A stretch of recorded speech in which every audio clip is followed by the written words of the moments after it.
पुरीचा बाप जेव्हा पोरगी पळून गेल्याची तक्रार पोलीस स्टेशनला करायला जाईल ना, तेव्हा त्या पोलीस लोकांनी आहे ना, त्यांच्या हातात ते दांडकं असतंय, त्याला आतमध्ये घेतलं पाहिजे. इकडे आतल्या खोलीत चाल. पोरगी पळून गेली ना, तू कुठं कुंभमेळ्याला गेला, त्याचा बाप हाणला पाहिजे पहिला. कारण पुरीचे सगळे चाळे तिच्या आईला माहीत असतात. आया भामट्यांचं सोंग घेतात.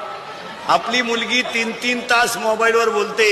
आपली मुलगी आरशापुढे उभं राहून कारण नसताना हसते.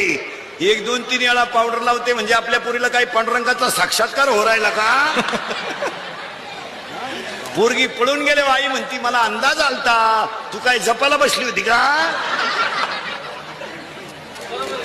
हे सगळे चाळे पुरीचे पुरीच्या आईला माहित असतात. रविवारी आपली पोरगी शाळेत जाती, बरं असू शकतो 10 तास, दप्तर नको.